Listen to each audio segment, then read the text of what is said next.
It's Sunday, July 30, 2023. I'm Anthony Davis. Welcome to the Weekend Show, where we take a deep dive into the news of the week. You can support my work and independent journalism at patreon.com/5Minute News.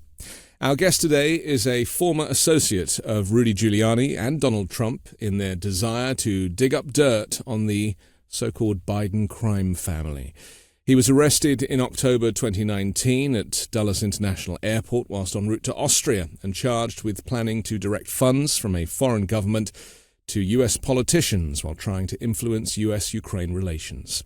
He's now serving the remainder of his sentence under home confinement, and he joins us now. Lev Parnas, welcome to the Weekend Show. Thank you, Anthony. Thank you for having me. It's quite the introduction. How do you feel when you hear that as your kind of abridged biography? How does it make you feel now? It's kind of surreal, to even think about everything I went through in the past. Going back now, it's about 7 years.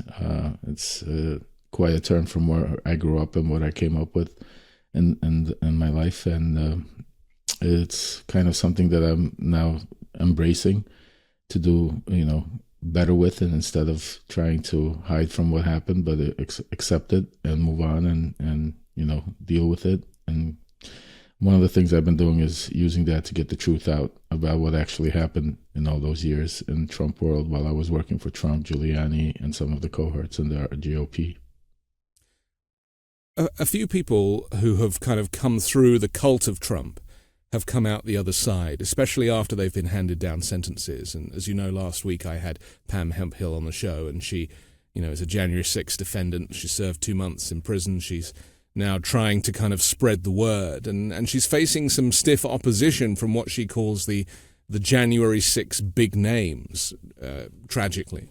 I want to talk about, this idea of being Republican. Were you a lifelong Republican? Was that kind of who you were politically? No, actually, I was never involved in politics. I grew up in Brooklyn, New York. I'm kind of like a street kid that grew up without a father, trying to make it in the United States, in business. Business was basically what I was always interested in, and making money was my priority, and taking care of my family. Never really cared too much about politics, never understood politics, didn't understand how it could affect me or anybody around me. But then in 2015, when Trump decided to run for office, running in the same circles with him, as you could say it, and, also when I was younger, I used to have a little stint. I worked for his father, Fred, back in the days, and I've met his daughter, Ivanka, several times, and Don Jr. and Eric, and several different events, and Trump himself. It kind of felt like somebody that was, just one of us, like a regular guy like myself, a businessman that now is going to be president, running for president of the United States. So it was kind of a surreal moment, and I felt, let me go see what's going on, and I started going to his rally. What did you do for his father? What was just tell us very quickly about what that was and how that kind of played out. My first experience with real estate, I used to work for a real estate company in Brooklyn that was selling co-ops at the time, and in Brooklyn, where the Trump family owned a lot of real estate in Brooklyn, Queens, New York, and we happened to sell co-ops for the Trumps in one of their buildings, and I happened to be one of the salespeople there, and I got a chance to meet him and interact with him. Obviously, a lot's been written about Fred Trump, racism and connections to the KKK and not wanting to rent to people of color. Is that something you came across? I was 16 at the time, so I didn't have too excessive a relationship with them to get deep down there, but just from the small time that the relationship that I did have, you could tell the authoritarian nature in the human being, and the way he would act, hold himself, and talk. And one of the buildings we were dealing with, it was primarily to Russian, Ukrainian speaking people that immigrated from the Soviet Union at the time. So that was the clientele we were basically dealing with. You came to the US when you were 3. You were born in the Ukraine. Correct. And you came under the refugee resettlement program. Yes. So obviously, 3 is a very young age. Did you kind of keep up your Ukrainian, or did you try and assimilate, become a kind of New Yorker? Did you maintain both? I mean, how did you feel about that kind of concept of migration? I think I'm an interesting combination of a lot of things because we immigrated at a period of time in 1976. Back then, it wasn't Ukraine; it was the Soviet Union. There was no Russia or Ukraine. We were all considered the same people. We spoke the same language, and we all were prosecuted by the same government. I immigrated to a place in Brooklyn, which was known like Little Odessa, Brighton Beach, and it just so happened that the community was, Russian-speaking. Same type of families like ourselves that immigrated from the Soviet Union. So we built a very strong community, very strong bond, and that allowed me to keep my Ukrainian Russian roots, basically speaking the language, not forgetting it, being able to understand. And but at the end of the day, I'm always a Brooklyn kid. America comes first. This is my country. This is what I love. This is where I grew up. I have 6 kids that are born here. I've been a citizen for over 47 years. So, that comes first. But I was able to maintain all those roots and use them to my advantage growing up by doing, since 1989, 1990s as a young kid, being able to do business with the former Soviet Union, and when the wall came down, and then eventually Russia, Ukraine, and that's how I was able to establish all those contacts and keep them. A lot of people from New York, the New York kind of metropolitan area, they now are saying, well, we always knew that Trump was a criminal, right? It was very kind of obvious the way he ran his businesses, the way he kind of puffed out his chest and pretended to have the tallest buildings, and he was a salesman and a showman, and he wasn't really taken that seriously. Prior to going on The Apprentice, tell me about kind of who you thought Donald Trump was in those early years when he was just a developer and wasn't a TV personality. I mean, you hit it on the dot. I mean, he was primarily, what I thought of him and what I knew of him at the time was he was a entertainer, and he was a developer, and he was a personality, somebody that would be constantly in the news and the media, and somebody that was very wealthy that we looked up to, because growing up in the streets of Brooklyn, we grew up poor, and we kind of idolized the wealthy, rich individuals, and somebody you want to look up to and be like, have the nice cars, have, the nice clothes, nice apartments, and so on. But I write in my book, which I'm coming out in the next couple of months, called Shadow Diplomacy, that will get into a lot of the things that, Trump and what happened in Trump world, is that, he was always involved with the mob influence. Anybody that knows anything about New York knows that back in the 80s and early 90s, all the unions and anything that had to do with construction was controlled by some of the most infamous mobsters that, you might have heard of, like, Sammy the Bull Gravado, John Gotti. And Trump had to deal with people like that.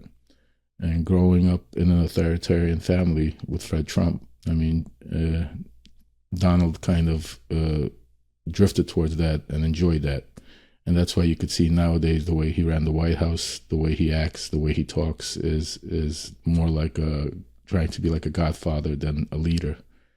And so he always had that criminal mentality. The only difference between him and them was he had a lot of money, and he had, the background, the pedigree, as they say it, where he could be able to get away with it and use his high-powered lawyers and money to be able to incubate him and protect him from, the law.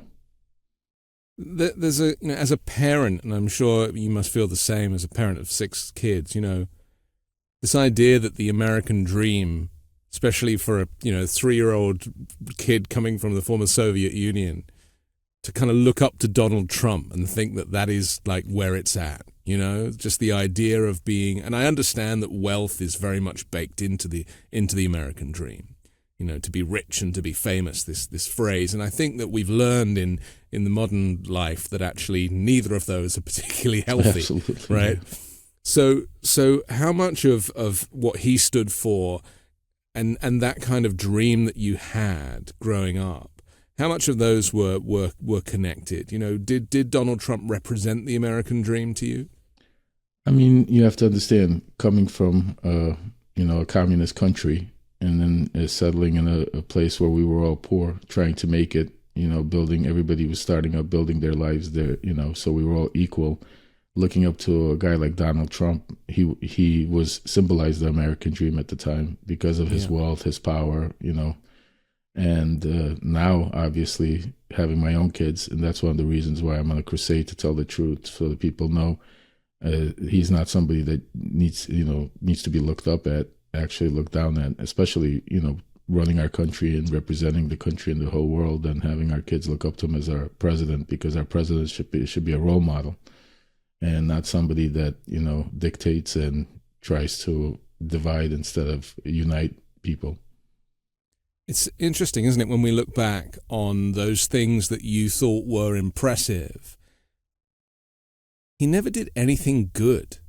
There was like no goodness. There was no kind of great charity work or philanthropy or anything really. It was just it was pretty vile if we look at it now. Yeah, if you look back at it, but it's like they say, Monday morning quarterback. It's easy to look back at now, but living it, being in that situation, your priorities were screwed up.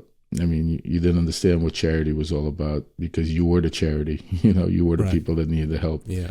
You kind of looked at, you didn't understand, as I could talk for myself and, the community I came from, is we were still learning. We didn't understand what it is to be in the United States, what the United States was all about, and having somebody that was on TV and you saw his name all over the buildings, and be such a powerful human being, you looked at that as that's what the American dream is, not understanding the person himself and understanding what really was behind him. And it took me many years, even, like I said, 7 years ago, when I decided to join the cult of Trump and got basically sucked into it, because I didn't know I was joining a cult. I thought I was, I thought I was, following the President of the United States and listening to him. I didn't realize that I was being sucked into a cult at the time. Even then, I didn't realize that, what he stood for, because when he ran in 2016, if you remember, he ran for the people. Even then, it was a total lie. It was basically, I looked at him and saying, I don't know politics, but I understand him. He's a businessman. I don't know the Republicans or the Democrats. And a lot of people were a little tired of both parties at the time. And I think that's why he got the opportunity to, succeed and win. In addition to some help from the Kremlin as well, through social media. Oh, absolutely. Not just the Kremlin, I think China, a lot of other. Yeah. It was like a perfect storm of events, really, including, James Comey getting up. I was just about to say that. The Hillary Clinton. That was thing. It was the perfect storm. It was a combination of a lot of things that transpired in the time, in our period of time in our country at the time, and obviously the Russians interfering, which they always do, and then you have Comey come out 2 weeks prior to it. So, I think it was the perfect storm that got him in there. Yeah. Which kind of begs the question, is it therefore not possible that it could happen again? Do you see what I mean? Because, I seem to think that, in 2015, 2016, when he was campaigning, yes, he was doing all this rhetoric of I'm not the swamp, I'm going to drain the swamp, and, I'm the anti-politician, I don't know DC, I've never been there, but I've only been there 17 times, like all that rhetoric. And people bought into that, and I totally get that. And I don't blame anybody for voting for Donald Trump, because, people are sick of politicians in every country. And if you, from a marketing perspective, if you can present yourself as a non-politician, as plenty of people have done, including in Ukraine, right, with Vladimir Zelensky. The guy played an unwitting president on a TV show, that is a perfect storm, isn't it, as well, for him to get elected. That's a great example of what happened with Zelensky. That was a perfect storm in Ukraine also. Right. But the difference is, look at how Zelensky stood up and basically became a hero, whereas Donald Trump became, a villain. Well, I guess breeding has a lot to do with that. You know, Zelensky started out as a comedian, as an entertainer, right? And the other guy started out as a criminal with a criminal past and a criminal family. It's two very different things. And I want to talk a lot about this idea of, you know, growing up, or certainly Trump's family growing up around criminality, and this idea of trying to pin crimes on the Bidens, who are a family that just had such a completely different life, you know, in Absolutely. Delaware. It's just so different. So tell us about how you first connected with Rudy Giuliani. You met him through Donald Trump? Well, I was part of his inner circle since 2016. I mean, I was at front row at every, debate that he had with Hillary Clinton. I was at all his rallies front row. I was with him at the Hilton when he won. I had private dinners where we had fundraisers for him that I helped make happen with other people involved. I met Giuliani in passerby moments, but we were never close. I knew of him, but we were never really like friends or associates. So Giuliani came into the circle about 2018. I was introduced to him by a former ASU and a friend of his called John Sale. John Sale is an attorney here in South Florida. Used to be ASU in New York, served with Giuliani. And it had to do with the company that I was trying to set up at the time called Fraud Guarantee. A lot of people laugh at the name. They think, oh, you know, that fits them out. You're a fraudster. But it was... But didn't you create that because of Google searches? Absolutely not. No, and the word fraud next to you? Is that a conspiracy theory? That was absolutely the media running, because when I got arrested, the media was trying to portray me. Nobody knew who I was, and they were because of the way Bill Barr set everything up. I was being portrayed as like the worst of the worst, and they were trying to, degrade me and shut me up and, make me look like a bad guy. But anybody that knows what Fraud Guarantee was set up to do was supposed to be the anti-Bernie Madoff policy. My background was in Wall Street, and a lot of people would lose money, and then people would get convicted, but there would be no return of the money. Usually the money would always be lost. So we came up with an idea with a couple of friends of mine to basically set up an insurance policy where you could have against fraud. So if there would be any fraud in an investment, you could have an insurance policy, like you have an insurance policy on a car and a house, to be able to recoup your finances. So if the CEO went to prison, somebody got convicted of fraud, you would be able to recoup your investment and not lose the money and not have the government chase them for retribution and stuff like that. So that's what Fraud Guarantee was all about. Giuliani was known as America's mayor, wasn't he? This phrase was associated with him because of 9/11 and the prominence that he had in New York during that period, and how he, said the right things at the right time, and, gave the impression that he was a good soul who really cared about the city. How much of that do you think was true? Do you think, he really was America's mayor, or was this just, all for show? I didn't know Giuliani back then. I would, like you and like everybody else, I looked up to him like America's mayor. Growing up in New York, I had my love and hate for him. When he was the ASU at first, prosecuting people, a lot of people that I knew, and me and him used to discuss it and have laughs about it because of the interaction. And then when 9/11 happened, and, him being in the right place at the right time and being on the stage, obviously I gave him tremendous respect, and just like the whole country, the whole world, made him America's mayor. But then spending time with him and really getting to know him, Giuliani is kind of like a fake, just like Donald Trump is. He, in his own way, he's his own showman. One of the things that he thrives for is power. He thrives for the attention. He wants to be in the limelight. That's kind of why he sold his soul to Trump and basically gave up everything that he had going on, the contracts, the big money, to be able to represent Trump, because after losing in 2014, and not when he ran for president and when he lost, he kind of became nobody, even though, yes, he was able to get contracts and make money, but he lost that spotlight. And Donald Trump gave it back to him, and that's why he gave that all up to be able to be around Trump. So I think Giuliani, his true colors are coming out right now. now that he's not an attorney general, now that, he's not the mayor, where he's just, Trump sidekick, you could actually see to what degree and he's willing to go and goes to be able to get something done.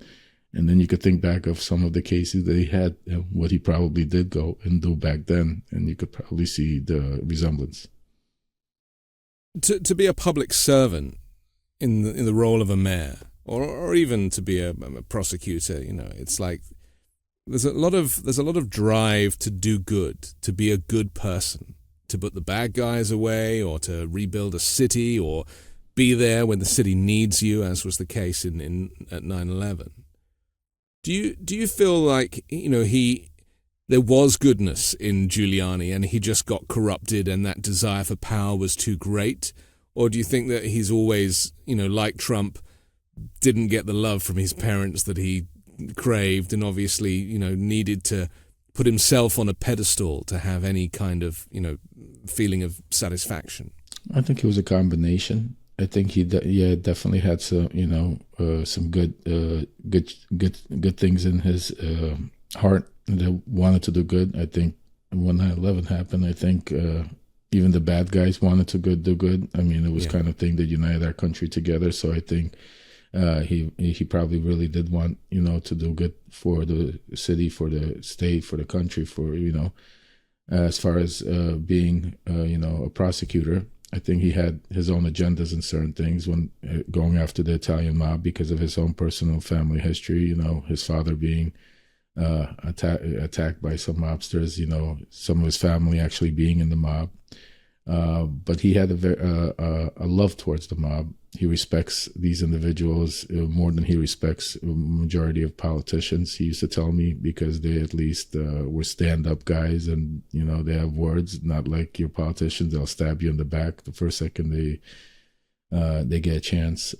So I think it was a combination. I think he had some good in him, definitely. I think he wanted to get rid of certain bad guys, but I also think that the publicity, the being on the front page, being on television, being that guy, would drive him to do certain things that maybe, he could have not done, not pushed so hard, not prosecuted that case, not given that person so many years, not done the things to the squeegee guys, like when he got rid of all the squeegee cleaners, the car that would clean the windows on the cars, and destroy them.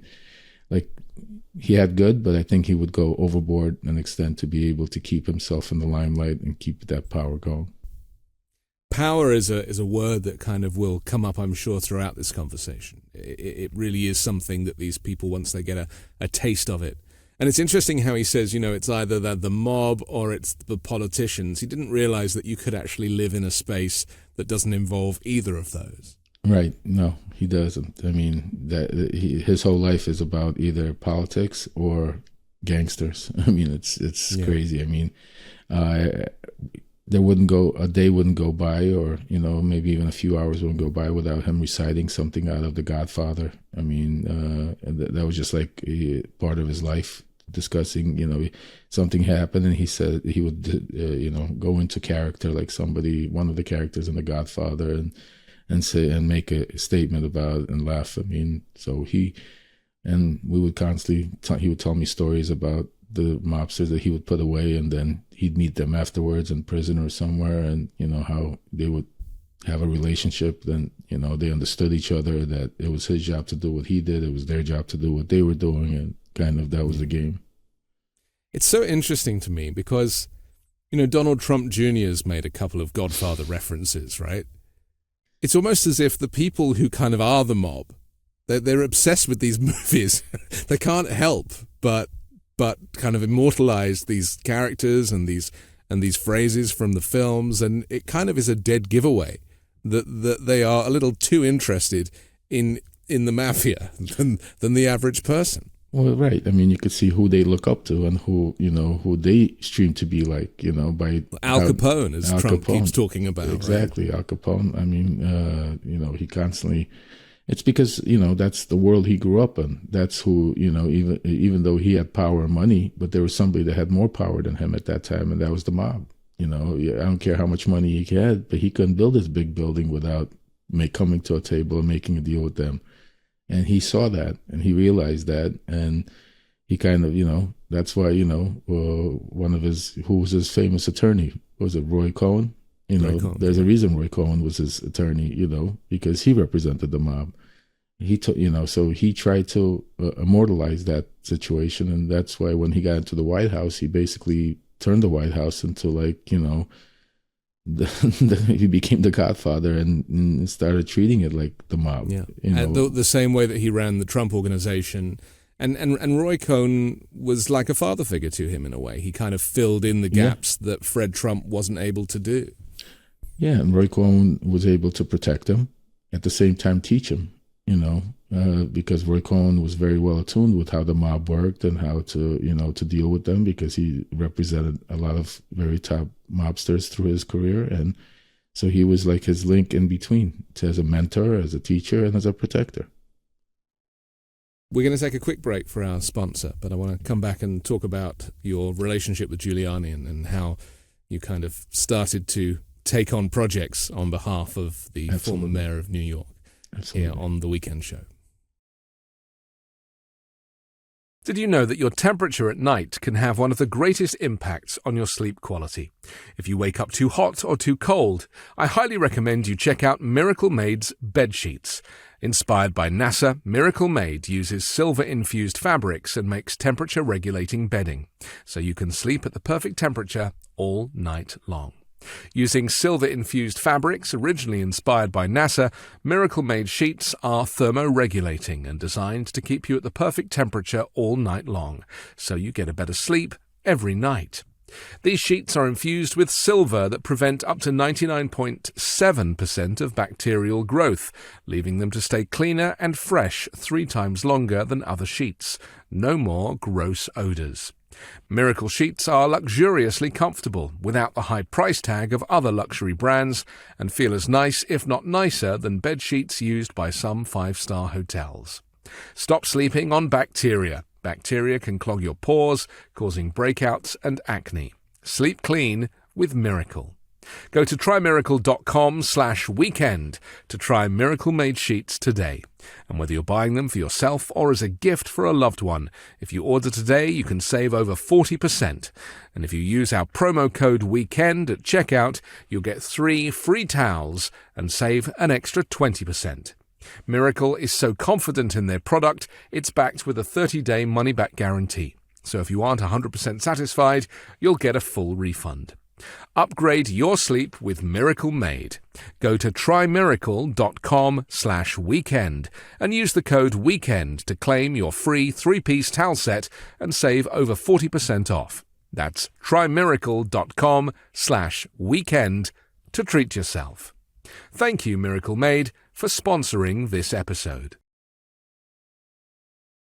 Have you heard of senescent cells, also known as zombie cells? These old, worn-out cells no longer serve a useful function for our health, wasting our energy and nutritional resources. These zombie cells tend to accumulate in our bodies as we age, leading to the aches, slow workout recoveries, and sluggish mental and physical energy associated with that middle-age feeling. Our sponsor, Neurohacker, packs 7 of the most science-backed senolytic ingredients into one formula called Qualia Senolytic, and you can take it just 2 days a month for fast, noticeable benefits for a much better aging process. Senolytic ingredients are science-backed to support our body's natural elimination of zombie cells. My body and energy levels feel about 15 years younger after just a couple of months of adding Qualia Senolytic to my diet. I love how easy it is to take. Having more physical and mental energy for my family and friends is such a win in how I show up for those I love. My productivity has doubled. I feel invigorated and enthusiastic again with the daily drive and enthusiasm to get things done. The formula is non-GMO, vegan, gluten-free, and the ingredients are meant to complement one another, factoring in the combined effect of all ingredients together. It's also backed by a 100-day money-back guarantee, so you have almost 3 months to try Qualia Senolytic at no financial risk and decide for yourself. If you're in your late 20s or older, adding Qualia Senolytic to your diet can play a crucial role in combating negative aging symptoms. Go to neurohacker.com/weekend for up to 50% off Qualia Senolytic. And as a listener to The Weekend Show, use code WEEKEND at checkout for an extra 15% off your first purchase. That's neurohacker.com/weekend to try Qualia Senolytic with code WEEKEND and start aging on your terms. It's The Weekend Show, and we're back with Lev Parnas. So, how do you get from being a kind of, you kind of refer to yourself as a businessman, you're kind of running around New York, you're doing deals, you have this connections with your former home, the former Soviet Union, which is now Ukraine, and I guess because you're multilingual, that's very useful, isn't it, to people absolutely. like Trump and to Giuliani, because let's be honest, they can't really speak any language. No, they can barely speak English. Right. So if you're bilingual or multilingual, to people like that, you're very useful. Was that kind of how this kind of started, the fact that you had connections and that you could speak the language? Just tell us about how you first kind of interacted with Giuliani with this mission to kind of find dirt on Hunter Biden. I mean, it just came out of the blue, actually. There was, by being in Trump world and by being in a mega cult, you would hear all these different conspiracy theories that were going on, but I was still on the outside of that because I was not involved in any of it. It started, hearing about the servers, the DNC servers are in Ukraine, that they were taken. All of a sudden, Manafort, there's the Black Ledger's fixed. It's not the same Black Ledger. So there was constant conversation, and that you would hear that things were going on, but I was kind of on the outside of that until one day we were in the Grand Havana room, where we would typically be like Rudy's office. We would be there at least once a day when we were in New York, smoking cigars, him having his drinks like usual. I don't drink, so I'll be drinking tea while he's drinking his scotch.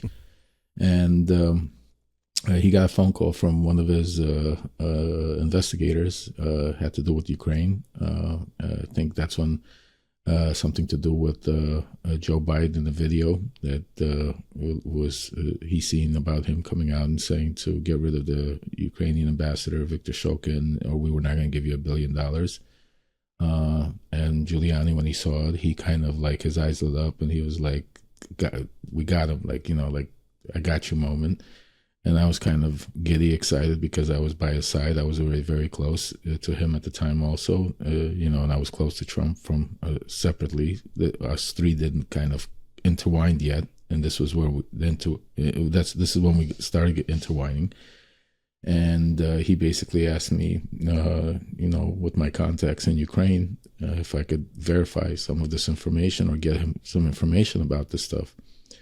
And as a businessman, I also was kind of like a fixer, even though I didn't look at myself as a fixer. But depending what you think a fixer is, I had a lot of contacts and I could always get somebody together. Didn't matter on what level, either on the governmental level, the street level. I had contacts all over Ukraine, Russia, Europe, and in the You weren't shy to kind of get yourself in the middle. I mean, that's how I grew up. I grew up in the world of that, that's where, some people get a chance to grow up and follow in their father's footsteps and go to Harvard or Yale or different colleges and then become lawyers. I didn't have that opportunity. I grew up around all street people, So, I learned the hard way and made a lot of contacts, which were extremely powerful contacts, through my own ways. And so Giuliani asked me if, we could verify some of that stuff. And I said, absolutely. I took it as a badge of honor, that he's asking me to get involved in that, Then a few weeks later, we were invited to the Hanukkah party at the White House. And I was going there. And Giuliani, we met in Washington, D.C., and he said to me, that he was going to the Christmas party, but it might be a good idea for him to go also to the Hanukkah party where we could have a one-on-one with Trump under the radar, because all of these things, if you go to the Oval and you see Trump, there's a recording of it, there's a record of it, it gets leaked to the press, and that's one of the things they try to hide all the time. So the press would know, they would be under the radar. So we used the Hanukkah party to go there, and Giuliani was going to update Trump on, my relationships in Ukraine and what he saw about the video and what was going on, and see what the next steps would be. And excuse me. So I think it was December 6th or somewhere like that. I don't remember the exact day. We went to the Hanukkah party. We went through the back entrance, not the regular entrance. We were greeted by the Secret Service. We were going to the White House, and Giuliani said to me, "You go to the party, meet me at the party. I'm going to go to the residence, and I'm going to have a one-on-one with Trump and bring him up to speed on everything before he comes in." So Giuliani has just access in and out whenever he likes. Oh, absolutely. Absolutely. It was no big deal. Oh, you didn't no have to show ID or anything. They're like, "There's America's mayor, let him in." I mean, we still showed ID, to go. We went through the metal detector, but, we went through the process. But, I mean, it was pretty simple compared to when I went to the White House through a regular, like, fundraiser or something like that. Right. And you wait in line and you had to go through all this, craziness, going in with Giuliani through the back entrance was a totally different experience, So then he went to the residence. I went to the party with Igor and some other people. And we were hanging out there, just taking it all in. And then all of a sudden, Giuliani came down and Trump came down, and Trump was going to make a speech in front of everybody. Giuliani stepped away from Trump, came up to me, and he said that I spoke to him and he's going to come see us in a little bit. And everything is great. About 5-10 minutes later, a Secret Service agent came up to us, excuse me, and asked us to go he said Trump wanted to see us in the Red Room. So we went to the Red Room, and I'm not going to go into too many details because it's part of my book, stuff that's going to be published in my book, and also stuff that I'm doing for the Midas Group. I'm putting out these videos with never before seen videos. We don't want to spill too many beans. Yeah, we're not going to spill too many beans. I understand that. Even though we're on the same team, I understand. So, but we have some interesting videos. And that's the Red Room. Tell us about the Red Room. I mean, what is that in terms of, like, that was a room that was not being used for the party? That was somewhere that you could go and talk privately? It was like a living room type of area in the White House. It had a Christmas tree up there. It had lots of paintings, historical artifacts, dating back to other presidents and other, things that happened in our country. And we ended up going there and waiting for Trump, and then we had our meeting. And then I was tasked to go to Ukraine, which I ended up going in end of December to find Viktor Shokin. And that's how it all started. Right. And you were being used as a back channel to get to President Petro Poroshenko. Yeah, it started with Petro Poroshenko. And so do you feel that, because obviously now with hindsight, we're kind of looking back and looking at how much Trump knew, because Trump does this thing where it's all deny, right? Blaming other people, saying it was them, it wasn't me, I was never there. I mean, even with you, he's like, I've never heard of this guy, never met this guy. I mean, it's so funny. And I've looked at so many photos of, like, Trump events where you're, like, next to him giving it the thumbs.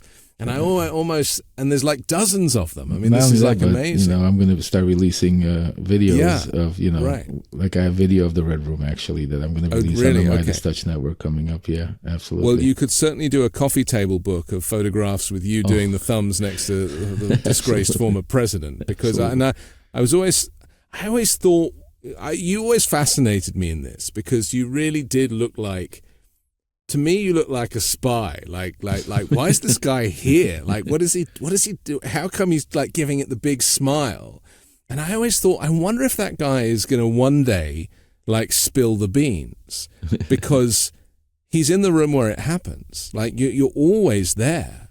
Yeah. And obviously a lot of people now are, including people like Cassidy Hutchinson, that are coming out, feel it's their duty to the country to tell the truth. Absolutely. In some cases, for the first time ever, telling the truth. Truth was not something that was particularly favorable in this administration.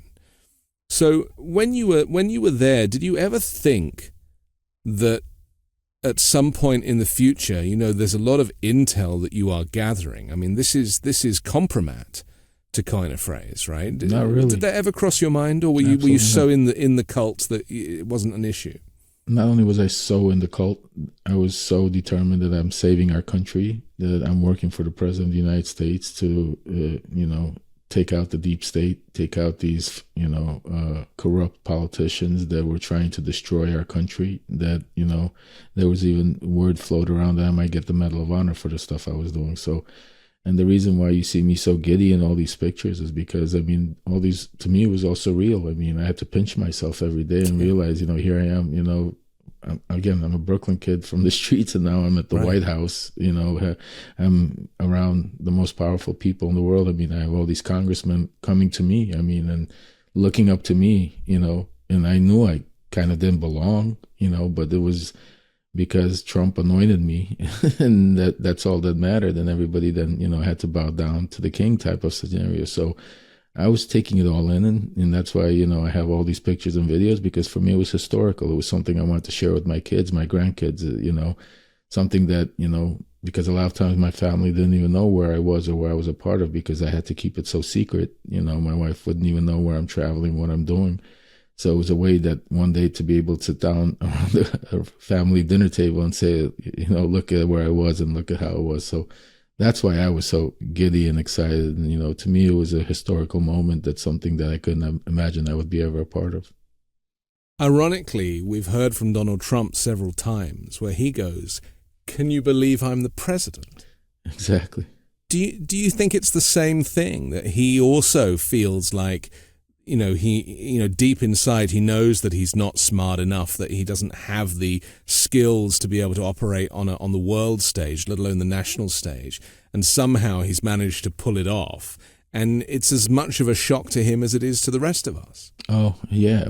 I think it was a bigger shock to him. And that day in the Hilton when, he realized he won, everybody, we were all in shock. It was like, because we were at the party and we were convinced that he's going to lose, even though we, hoped, but everybody kind of in reality, said there's no way he's going to win this thing. There's, just not going to happen. And then when you started seeing the results start coming in, and it came closer and closer and closer, and then eventually when he won, everybody was so dumbfounded that, it was like, one of those crazy moments. It's like he got the keys to the house, but he didn't even know what to do with it. He didn't know, the transition team wasn't set up. He wasn't prepared whatsoever, because he never imagined that he was going to win. So, yeah. There's rumors that Melania cried and didn't want him to do it, and that actually it was, the whole thing was really a marketing exercise, because he wanted to set up like a television station, a Trump TV, Absolutely. And just continue his TV career on his own terms. He was trying to save his brand, because he was in problem. Yeah. He was having difficulty with the brand at that time. His show got canceled, The Apprentice, and this was a new, the new marketing gig, and it kind of went a little too far, and he actually won, which he never expected to. Let's talk a little bit about you being in the cult of Trump. We've used that phrase a few times. The phrase has been immortalized in Dr. Steve Hassan's book, The Cult of Trump, where he talks about undue influence and this kind of mind control that kind of gets you in there and keeps you in there. And no matter how smart or, traveled you are, you will always have a vulnerability. What was your vulnerability, do you think, that kind of kept you or enticed you into the cult and then kept you there? Everything you said is 100%, because we all have a weakness, and these cult leaders, they find that weakness in every single person, and they thrive on it, push on it. And then, once you're in, they use basically mental manipulation and block you from having any other type of source, friends, and block you into a small circle of individuals that you're only allowed to be associated with, or only the media that you're only going to listen to. And then eventually, as time goes by, you have no opinion of what's, you can't rationalize, because you have nothing to base it off of. So the truth is the only thing that you see in front of you, and you can't even compromise, no matter how smart you are, because you have nothing to, base it off of. To me, I think it was growing up in the way I did, and being in the White House, being around the President of the United States. It was something that was so surreal that the power of that took over, and kind of, basically, I lost my head. I thought that this is like hitting the jackpot, as you could say it, because obviously for me, it was not about politics. It was about business. And the dreams that I started having about what could be after his, when he leaves office, the power, the business, I've made it, I have it. Yeah. And that was kind of what drew me into that. And then it transformed from that into, I'm a very loyal person. That's how I grew up in loyalty was the one thing we had in New York, in the area where I grew up.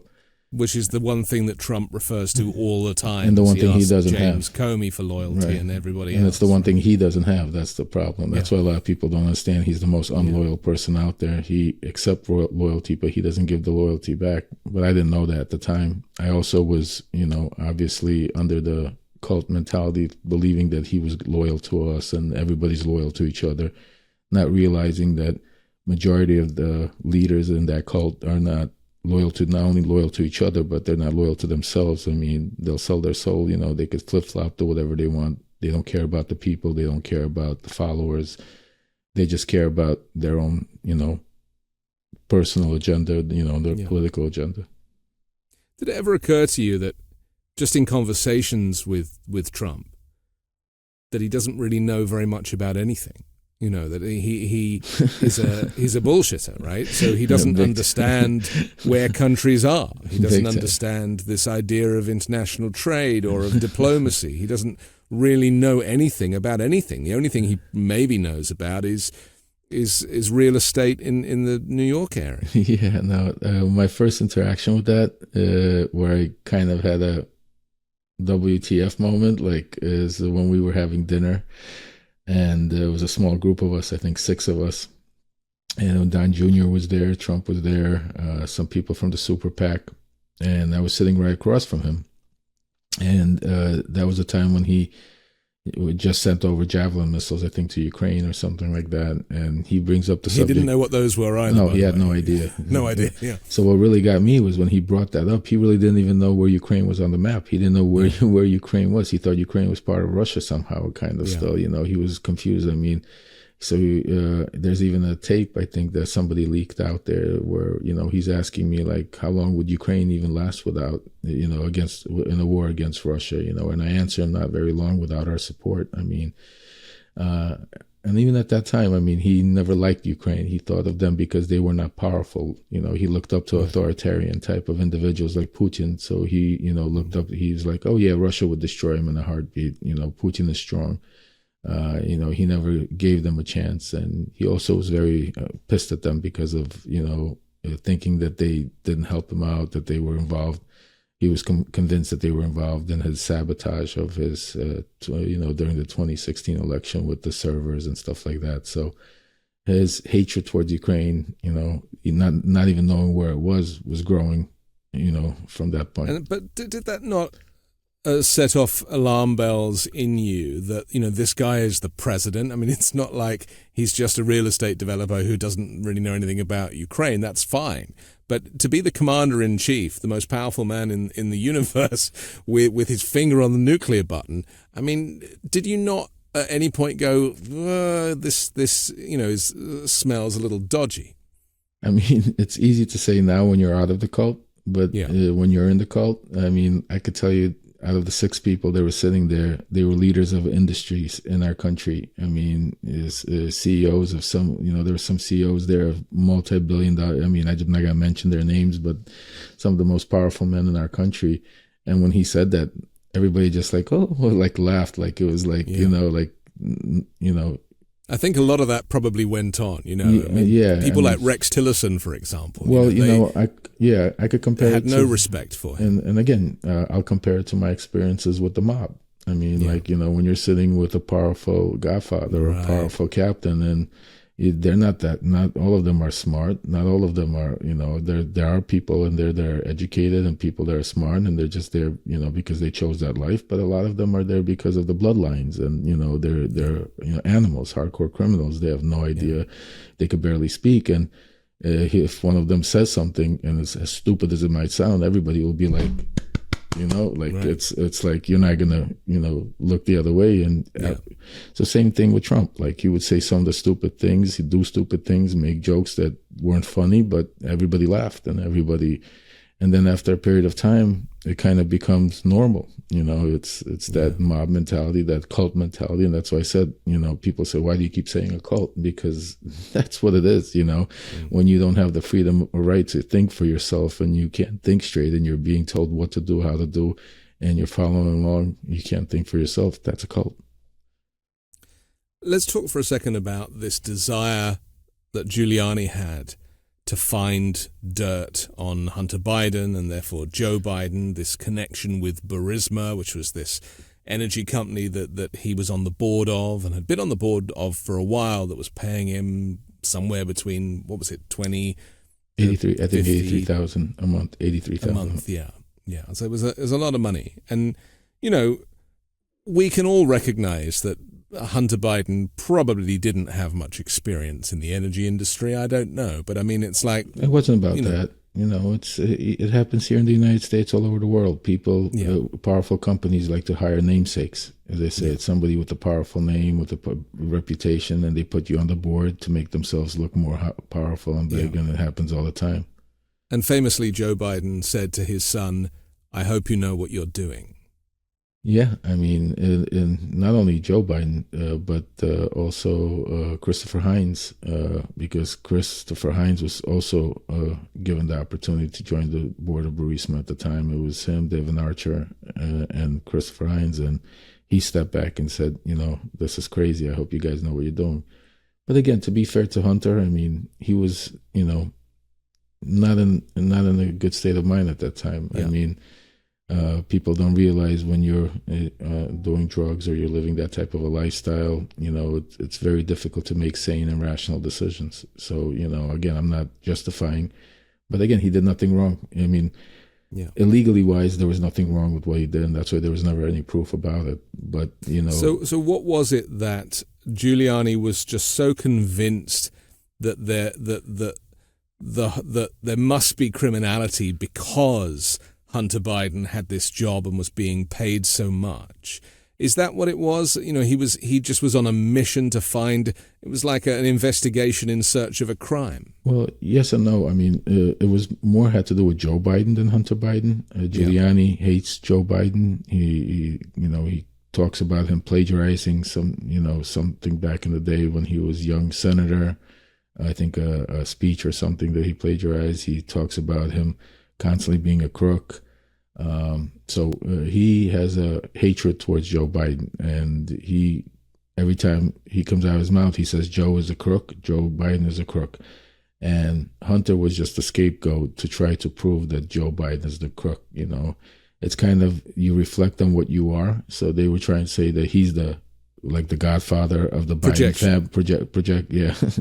Like what Trump was doing with his own group of people. They were trying to say that's what Joe Biden was doing, that he put him in Burisma because he wanted to control control Ukraine. He wanted to take over Ukraine. It stemmed back from the Clinton era. The Clintons wanted to, then the Bidens wanted to, that the Democrats wanted to control Ukraine for their own purposes and stuff like that. It's a convenient conspiracy theory, and to the untrained ear, it kind of makes sense. Yeah, and that's the crazy part. I mean, that's what makes you believe so, because when you see little bits and pieces, and and I can understand the people, and that's why I wrote my letter to James Comer, because what he's doing is a travesty and injustice, to the American public. Because if it's somebody that's been in that world and lived it and seen it every day, watching the way he comes out with bits and pieces of information and says this and that, I mean, it's almost impossible for the regular person not to believe it's really happening. That, there has to be fact. I mean, why that Joe Biden or Hunter Biden did something criminal or illegal. But they know the truth, because when you do the full investigation, there was no there. There was a lot of accusations, and a lot of the accusations came from a lot of corrupt Ukrainian officials that were trying to use that for their own political purposes. Had nothing to do with the United States. We got into, basically Giuliani and Trump got into their kind of game that they were playing between themselves, and brought it upon ourselves and dragged the United States into it. We need to take another quick break, but Sure. I want to come back and look at where we're at now with Hunter Biden, but also with these new charges for Donald Trump on The Weekend Show. This episode of The Weekend Show is brought to you by Manukora Honey. Now, when I say the word honey, you might be thinking about the stuff that comes in those plastic bear-shaped bottles at the supermarket. Well, this is nothing like that. Manukora makes Manuka honey, a super honey that comes from New Zealand, where the bees only feed on the nectar of the Manuka tea tree, making something that is rich, herbaceous and complex with a creamier texture that's unlike anything you've ever tried before. You can use it just like the honey that you're used to, but Manuka honey is super because it also contains unique antioxidants and prebiotics, as well as a natural antibacterial compound called MGO that only comes from the nectar of this tea tree.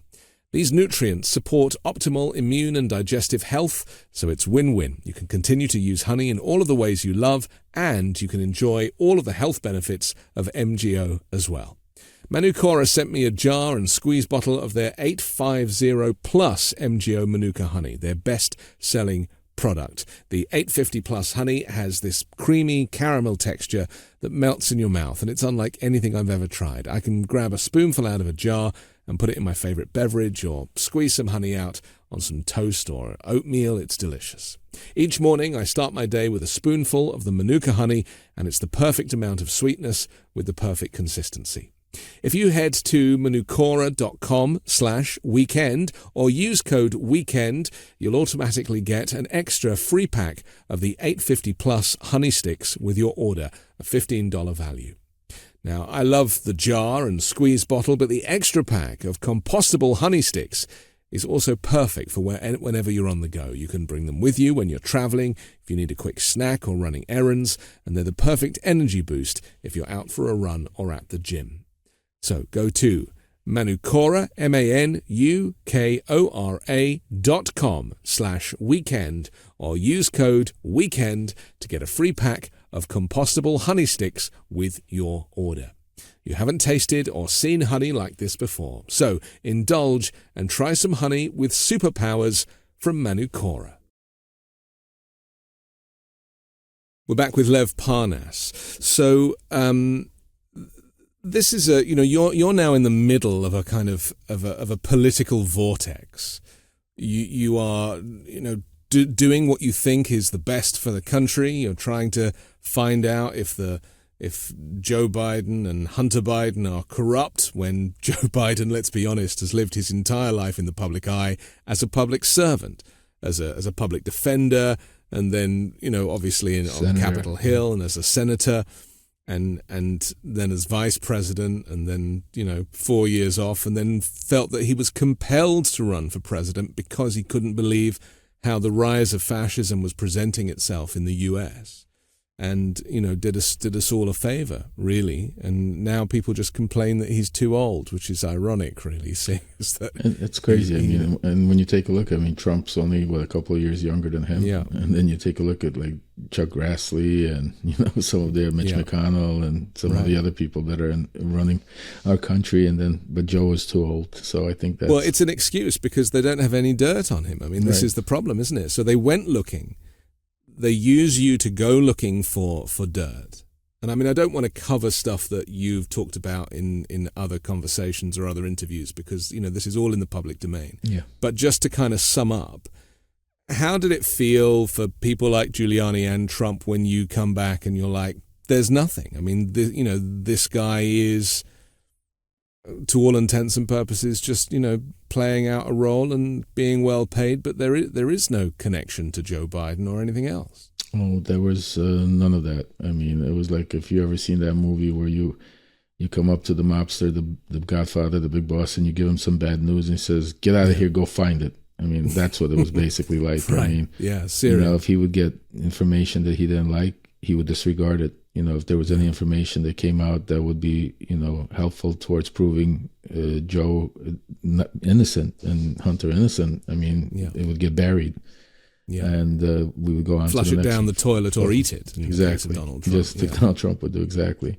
And then there would be a new conspiracy theory, and that, that's the same old playbook as they're using right now. If you take a look at, Comer and, Marjorie Greene and what they're doing in Congress, it's like one day it's this whistleblower, then this whistleblower gets arrested because he's an arms dealer. Then we go to the next whistleblower, and then there's a next Chinese whistleblower. spy. Right, and then we go. So it's constantly a new story. As soon as a story gets debunked or it hits a dead wall, they go to the next one because they don't want to get to the bottom of the truth. They're just trying to prolong it long enough and keep the American people in suspense, kind of like, that suspenseful movie where you're on the edge of your seat, where you're about to get the big news, where you're about to see the ending, the climax, but the climax never comes because the climax is meant for the 2024 election just to get Trump in office, and then you'll never hear about this ever again. Part of the propaganda machine is to confuse people, isn't it? To kind of throw so much intel and data and propaganda out there that people, they kind of hear little bits of things, but they don't really care for the detail because there's too much to process. Yeah. Did you see that in action? I mean, did you actually witness Trump or Giuliani generating this propaganda at source to get out there? Oh, absolutely. And it was done with the help of John Solomon and people like Sean Hannity, Fox News, people like Devin Nunes, Senator John Solomon, and Ron Johnson, who's still senator, Wisconsin.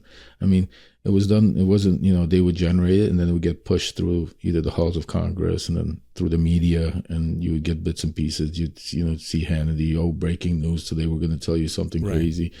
And it's ironic because growing up in the United States, if I could tell from my own experiences, I was taught to believe in our congressmen, our senators. They're supposed to be pure. They're supposed to be there to protect the people.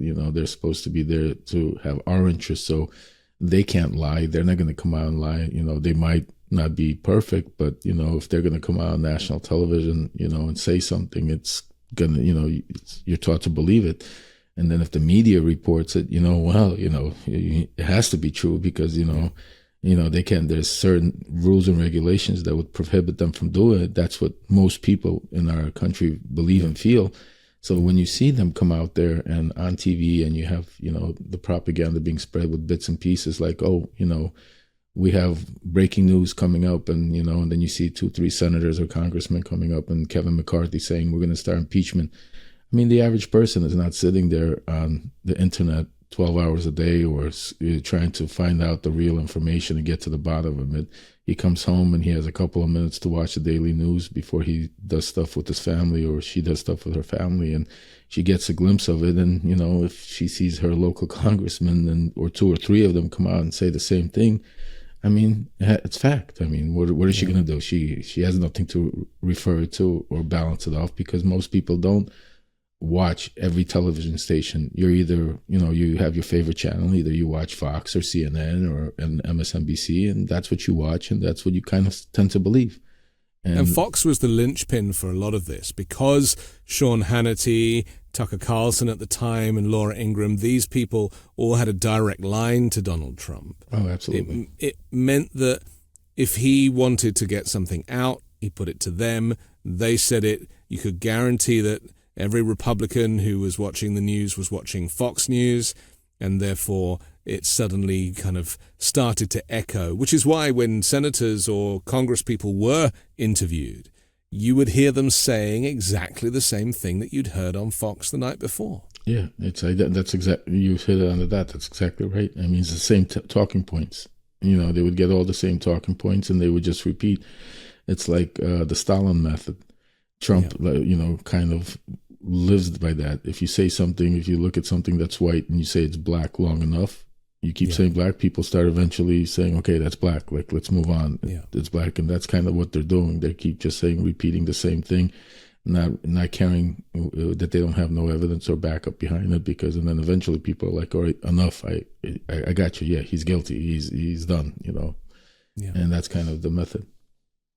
So Hunter Biden currently, as we're talking now, is still negotiating his plea deal because there was some details that were there was disagreement between the parties. But ultimately, you know, he is being charged for tax fraud, or for unpaid taxes, I should say, not tax fraud, unpaid taxes. That he paid back. Which he paid back, and being possession of a firearm whilst being a drug addict. And it's very interesting and important that we do acknowledge what you said earlier about people who don't understand addiction and about the illness, because it's a disease. It's a disease, you know, yeah. He's been very ill. And this is why his dad, as all dads would do for their kids, want to support them and do right by them, and he wouldn't disown him. I mean, he already lost his other son, you know, so he's absolutely going to do what he can for his boy. But his boy has never had a place in the administration. Mm-hmm. He's rarely in the White House. And if you contrast that with Trump and the Trump crime family, of course, with Jared Kushner and Ivanka and Don Jr., just having these roles, these official and unofficial roles as advisors and spokespeople. And I mean, I remember seeing Ivanka when they relocated the Israeli embassy. I was there. Do you remember? I was there. Were you there? I was there at their location with Ambassador Friedman.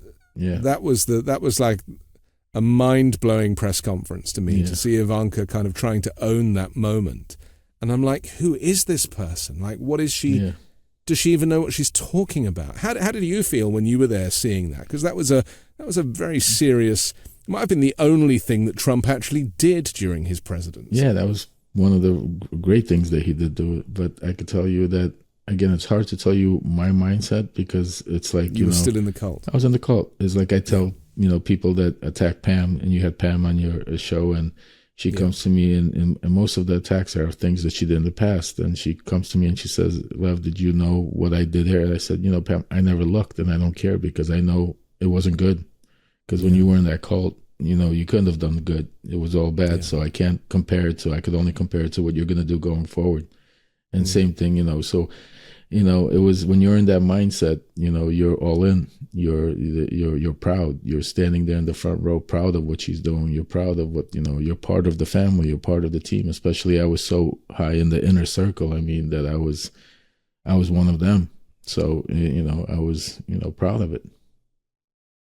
You also have forged a relationship with Ron DeSantis, and you got quite close to him. And, well, he got quite close to me. He got quite close to you, and yet recently denied really knowing you, claimed you were just a Republican donor, but you've got a whole bunch of text messages where you're like having a bromance with him. Oh, I mean, the guy called me 12 o'clock at night, discussing me what we're going to do the next morning, who we're going to go speak to, and who we're going to raise money for, and coordinating with me how we're going to do a 1-2 punch that he's going to, help. You have to understand, Ron DeSantis approached me in June of 2018. Right before the elections in Florida.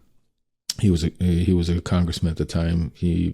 At the time, I was a supporter of Adam Putnam. Adam Putnam was running for Congress, and for the governor of Florida in the state of Florida. And we were at the hotel in Trump International after some event. He approached me and basically said, I'm Ron DeSantis, Congressman DeSantis, and I was told you're the guy that I need to see. And I looked at him like, he was a little off the wall, because I couldn't understand what he wanted.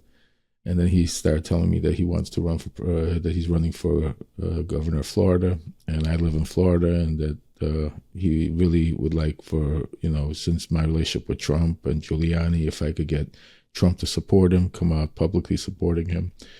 And I at first told him no, because I was, an Adam Putnam supporter, and I told him, that's not, I have a good relation with Adam, and, I'm not going to stab him in the back. Plus, I was a pro-cannabis guy, and DeSantis was anti-cannabis at the time. So I told him, I said, why would I support somebody that doesn't even agree with my beliefs for my state? And then he was persistent. He came every day, basically, after that day to the hotel, because that's where I was living at the time, and kept, in the evenings approaching me and talking to me, and trying to convince me that he would, and one day he finally came and said, I thought about it, spoke to my people, and I think you're right. I should be pro-cannabis. If Trump would support me, I would definitely be pro-cannabis. And it was like a perfect storm because it's around the same time Trump gets some information about Adam Putnam, basically because Adam Putnam was a Jeb Bush guy, and when Trump was running in 2016, he came out and made some not nice remarks on him, and somebody told that to Trump, and Trump basically said, "Forget this guy. I'm never going to support him because he's very vindictive," and And so the window was open. I realized that Putnam didn't have a chance at this time because Trump was going to step away from him. And DeSantis kind of grew on me, and he promised me that he would be very favorable towards cannabis. So, I told Rudy, and, Rudy went to Trump. And then the rest is history. You saw Trump come out. So it's your fault, basically. Yeah, it's all my fault. Who is Ron DeSantis? I mean, I don't want to talk about him much because we don't have much time, but I cannot get my head around this guy. And the more video I see and the speeches that he makes and the kind of material that comes out of him, he really, it's his wife who's the powerhouse by the looks of it. Well, his wife Casey, she's great. She's a good woman. I know Casey very well also. She definitely is the personality behind it because Ron has no personality. She should be running, though, shouldn't she? She'd probably have more chance of winning. She would definitely have more chance of winning instead of Ron. Even during the first gubernatorial race, she was, very helpful, standing by his side and doing the videos. And I think she was some sort of media personality prior to, back in the day. News, I think. Yeah. So, so she's definitely a lot more, presentable and has a better personality than Ron. Ron's problem is that, from what me being around him and knowing him, is he never had an agenda. His only agenda was getting to the White House. Like, he never had, I was pro-choice or anti, or pro, Second Amendment, or how you have certain congressmen values. Or senators' values that, this is what I believe and this is what I'm going to run on. With Ron, it was, prior to every meeting, it was like he would flip-flop depending where the money was coming from. So it was like, and you could tell that from the beginning that, the one with the biggest check would basically dictate which way Ron would be heading. Interesting. I mean, Trump's a bit like that as well, right? He only when he kind of got Mike Pence to join him because he needed that evangelical vote, he kind of then found his voice politically and ended up going so far to the right that he kind of reestablished the rise of fascism and the Proud Boys, the Oath Keepers, and this horrific kind of where we're at now, basically, where women can't access abortion, and the country is heading in a direction that really no civilized country should have to deal with. The difference between Trump and DeSantis in that standpoint is DeSantis will follow where the money is and then listen to the money, whereas Trump is a con artist. Well, he will play along with you, but then he will flip you, and eventually once he gets your money, he will do what he wants to do anyway, if you know what I mean. It's kind of, Yeah. It's Trump's way or the highway. Yeah, absolutely. So let's talk about the moment finally where you realized that you'd been duped, that you were surrounded by criminals and manipulators, and that the cult was not something that you could remain with. Was this when you were arrested? Was this when you were serving your federal prison time? I mean, when did the change come where you felt that, that moment where you were like, aha? It was a process. I mean, the aha moment was when I got, when I fired, when I was sitting in Alexandria, Virginia, when I got arrested, and I fired Trump's lawyers that he gave me, John Dowd and Kevin Downing. And I had no attorney at the time, not knowing what I'm even there for and how I'm ever going to get out, and, having no contact to the outside world, without a piece of paper or a pen, not allowed, just with a soap bar and a toothbrush in my cell. And all of a sudden, in the middle of the night, I got a postcard slipped under my door, addressed to me with no inmate number, nothing. Just basically, it was from the White House and Rudy Giuliani. And I'm not going to go into the message. You'll have to read the book and watch Midas Touch Network. I'm going to be releasing that stuff on there. But that was when I came to a rude awakening that something's wrong. And I kind of started turning and reflecting and understanding that now I'm being used as a scapegoat, that I need to think quickly. Otherwise, I might never get out of here and my family might never see me again. And then it was a process. I mean, through, going to prison, going through, first of all, COVID, the trial, prison, a lot of time, several years passed that I was able to reflect, understand, and now being out of the cult, you're able to look at other news stations, your other opinions, you're able to reflect and understand and say, now how stupid must have I been? Because look, I didn't realize, I didn't see this was going on at the same time. This, because I only saw one way, no other way. And then really started, watching Trump lie on TV, knowing Giuliani lie on TV, one of the biggest moments came when, at the impeachment trial, when, Devin Nunes was sitting there as the, head House Judiciary Chair, and Eric Swalwell brought in something into evidence by saying, Lev Parnas said that, he interviewed on your behalf Victor Shokin or somebody, and he just lied to the American people and said, I don't know who Lev Parnas, he didn't even, he mispronounced my name. And then the next day, validation, when, because at first I was so upset. I was like, I can't believe, how is he going to get away with that? He's lying and blatantly. And Adam Schiff, I believe in God and God works in mysterious ways. And the next day, Adam Schiff brought out the phone records, basically, showing that, well, wait a second, you were speaking to Lev Parnas for 10 minutes. And then the White House and then Rudy Giuliani, and you guys had this whole conversation on such and such a date.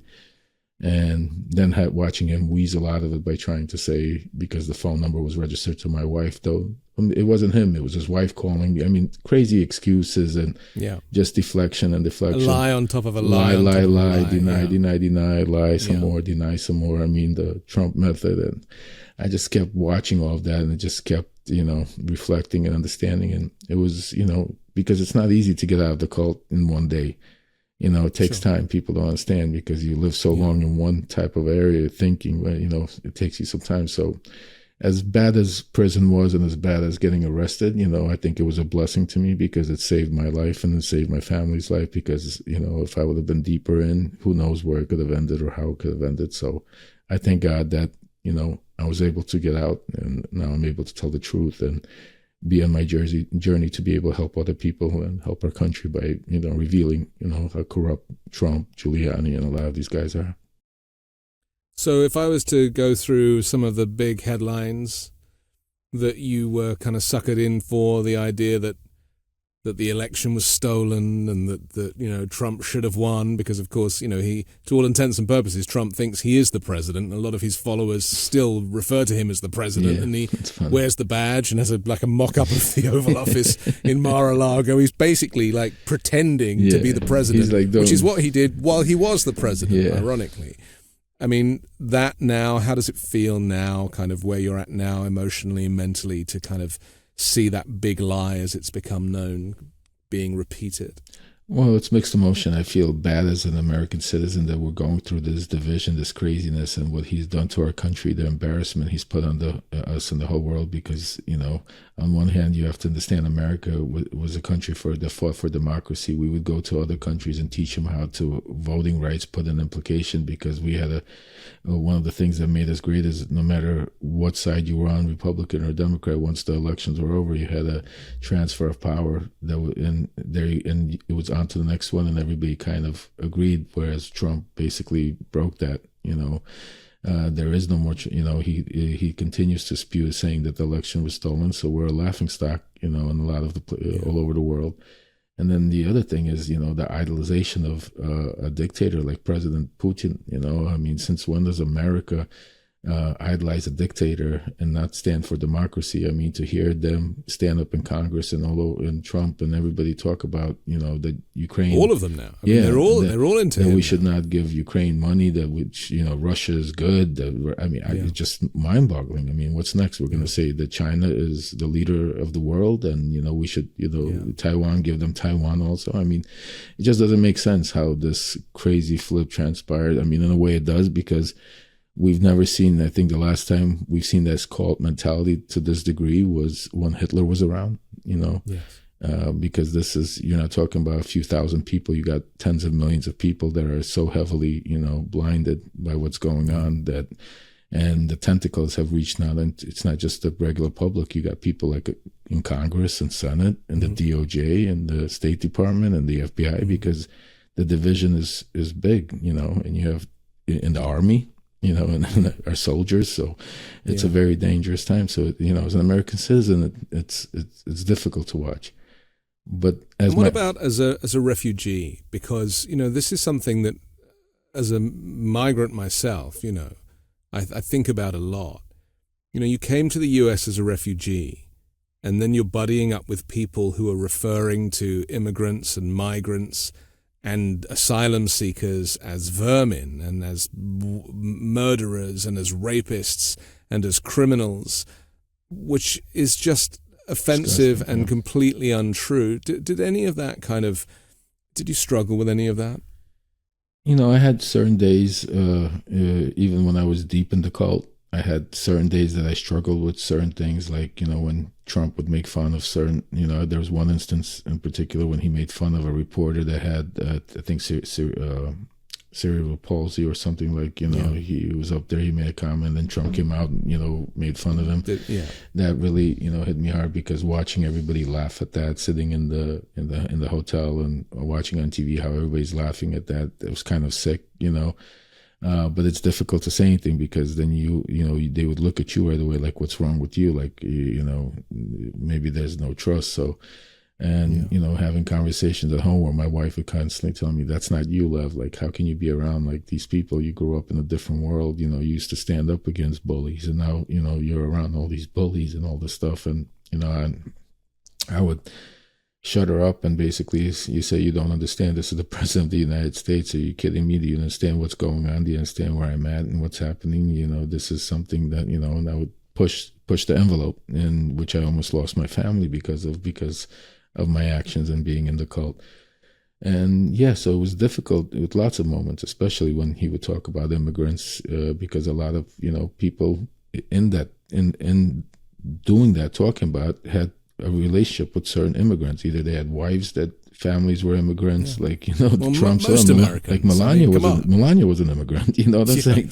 Let's not go that far. I mean, most America's made up of immigrants. So for them to sit there and spew it, it was difficult. But, you know, when you're in the cult, and when it's like being on drugs, I tell people, you know, you're not really, you know, if you take too much drugs, no matter how much you think you're in control of your faculties, you're not. You know, that's why people do such outrageous things. That's why people jump off buildings, think they could fly. That's not because it's because the mind gets taken away.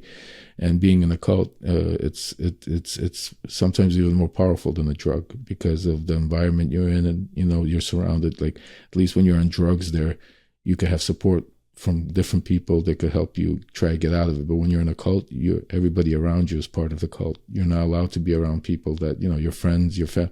That's why if you take a look at the division that's transpired even inside families, we have families in America that don't sit at the same table because of, you know, they don't agree with, you know, either you're for Trump or you're for, you know, the right of, so. And the sad part of that is that it's completely meaningless. You know, like, Trump is meaningless. Like, the idea that the president as an individual should define you, it's pure cult mentality. And you know, all the people that would take a bullet for this guy, their lives were not better during those 4 years. That's the crazy part. Absolutely. They don't understand. And it wasn't that he made it better, because what people a lot of them don't understand, that there's a time gap that goes on, you know.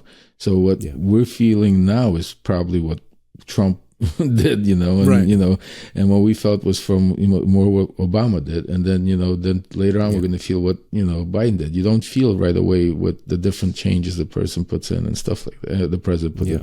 But I would never, you know, I think calling him the president or even ex-president it's a disservice to our country, because he's a dictator, you know, and, you know, he only cares about himself, the things that he spews, the rallies, the hatred, the division, you know, the anger that, you know, the United States president is a president that usually talks about love, not hate, talks about unity, not division. You know, he's supposed to be the president for all the people. Doesn't matter if you like him or you don't like him.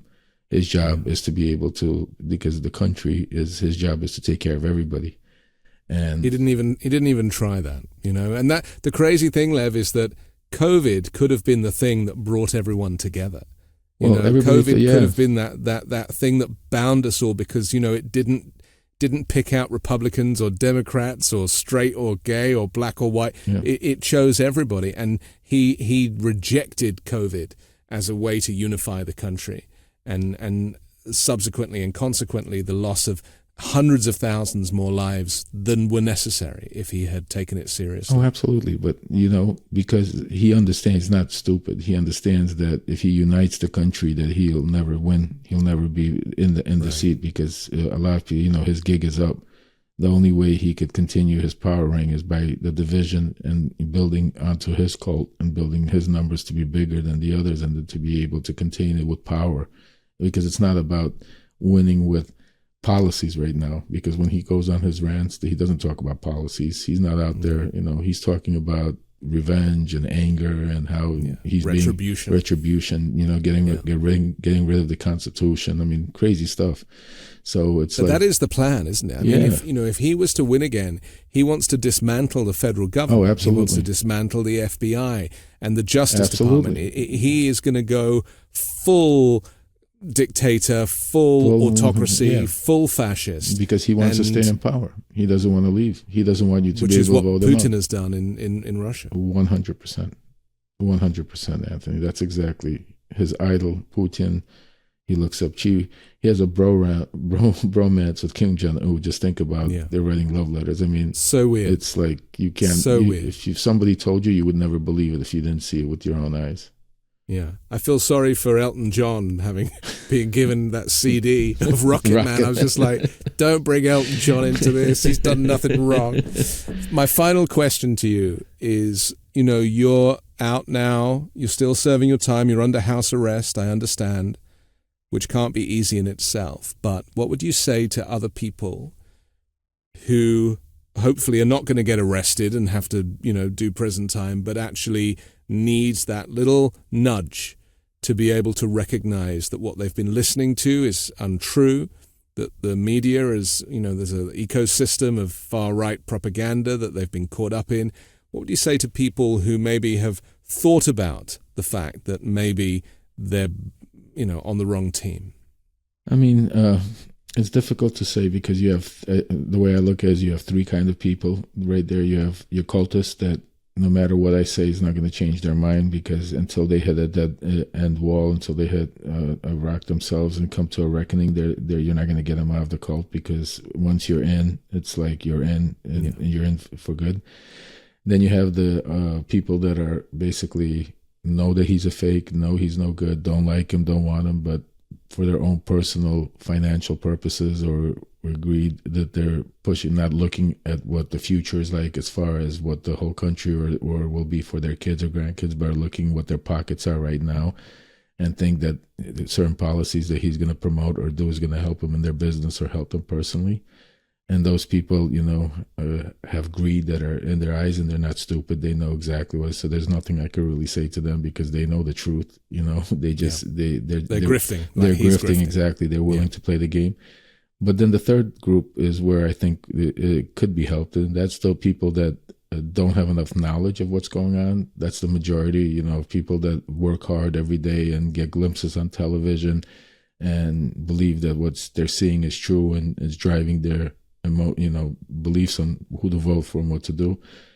And for them, I would say that we live in a time of technology right now, and the best thing you could do is do a little, sit down and do a little research, go on the different sites, go on the left and right, and see the difference and find the middle and realize the truth and what's going on, because I think every vote is important.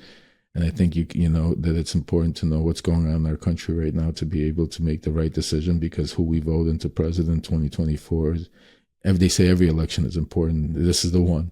This is really the one, because if God forbid he gets into office, first of all, I don't know if we'll ever be able to get him out.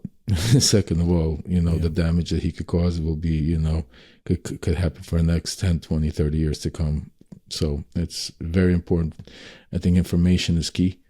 Knowledge of the information is key, because I think what they pry on is you not getting the information. And by you getting just tidbits and pieces of things that they tell you and then you run with it, look at it, try to find it. With the information sources we have out there today, I mean, you could spend 10 minutes a day and you could see that, a lot of the stuff they're talking about is propaganda nonsense, and it'll help you understand what you're dealing with. Yeah. Well, that's what we try to do here on Midas Touch and on 5 Minute News. And I feel like, people are turning to independent journalism more and more because, the legacy networks, people are just not sure who to believe. And so, find someone you trust and listen to them. Absolutely. People like you, Anthony, do a great job. Independent networks are, I think, what the future is about, because the right and the left is too jaded. They press their own agenda, but people need to know the truth, exactly what's going on, to be able to make the right choice. Okay. Lev Parnas, thank you for joining us today. Thank you, Anthony. Thank you for having me. I'm Anthony Davis. Subscribe to my new show, MAGA Uncovered, with Ron Filipkowski. That's Wednesdays here on the Midas Media Network. And support me and independent journalism at patreon.com/5minutenews.